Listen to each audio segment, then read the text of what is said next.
Bonjour Anne Daucher, bienvenue sur le plateau de la matinale. Vous êtes, alors je disais pour vulgariser, la numéro 1 de Pôle emploi en Vendée, directrice territoriale. Et tous les ans, Pôle emploi édite ce qu'on appelle un BMO, les besoins en main-d'œuvre. C'est un peu une photo des ambitions et des projets finalement des chefs d'entreprise, c'est ça en termes de recrutement ? C'est tout à fait ça. On étudie les besoins en main-d'œuvre des entreprises. On questionne les entreprises vers la fin de l'année, en novembre ou en décembre. On les sollicite autour de quelques questions sur leurs intentions d'embauche pour l'année qui vient.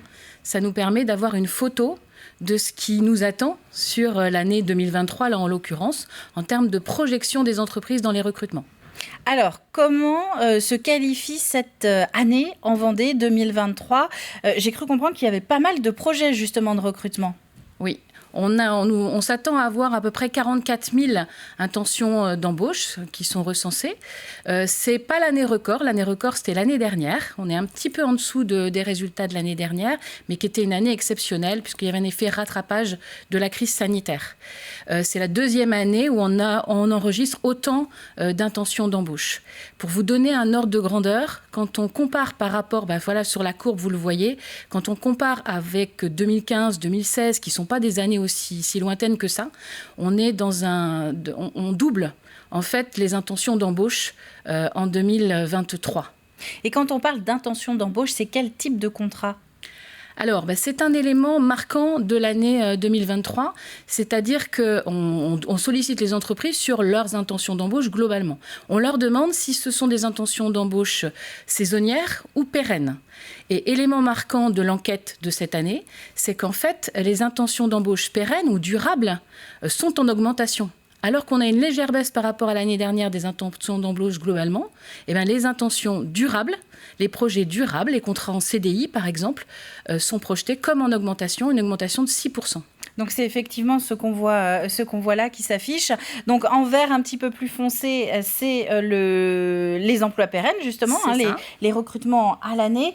Et puis en dessous, on se retrouve avec les projets saisonniers. Alors ce qui est intéressant, c'est de se rendre compte aussi, c'est qu'en 2000 par exemple, on avait plus de saisonniers qui étaient recherchés que de contrats à l'année. C'est ça. La Vendée est marquée quand même par de forts recrutements saisonniers, plus que dans d'autres départements. Mais la courbe s'est inversée. C'est-à-dire qu'aujourd'hui, en 2023, comme en 2022, mais encore de façon plus marquée en 2023, on a de plus en plus de recrutements durables. Il y a toujours des volumes de recrutements saisonniers en nombre, mais les emplois durables, les CDI, sont aujourd'hui majoritaires dans les intentions de recrutement des entreprises. Est-ce que ça se traduit par un retour de confiance des chefs d'entreprise en l'avenir, le fait de pouvoir anticiper sur la durée ? C'est surtout une transformation du marché du travail. Finalement, la pénurie de candidats que ressentent les entreprises, qui est objectivement traduite dans le fait qu'on a moins de demandeurs d'emploi sans activité aujourd'hui disponibles, il y a effectivement des tensions de recrutement. Et face à ces tensions de recrutement, les entreprises embauchent autrement. Elles ont revu leur façon de recruter. On recrute autrement, mais on embauche aussi autrement, avec plus de contrats durables, avec des contrats, des embauches en CDI plus rapides après des embauches en CDD.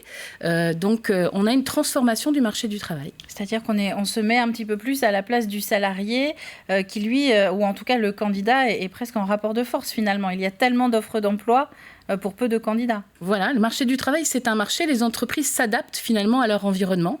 Et pour s'adapter, elles recrutent, elles embauchent autrement.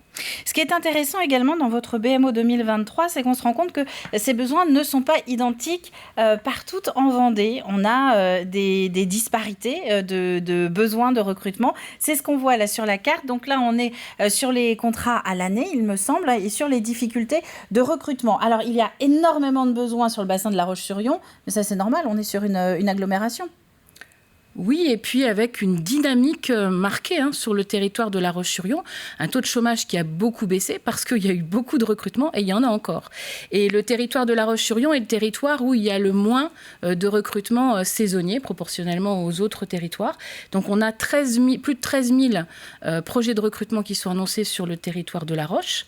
C'est effectivement là où il y en a plus, mais on n'est pas très loin sur le territoire des Herbiers-Montaigu parce qu'on nous annonce plus de 10 000 recrutements encore sur le territoire de Montaigu-les-Herbiers. C'est-à-dire qu'on retrouve nos bassins industriels également et de fortes entreprises, donc les herbiers le Bocage, les herbiers Montaigu, et puis on a également le pays de Fontenay-le-Comte qu'il faut peut-être mettre en avant. Là, on a le sud Vendée qui se met à recruter massivement.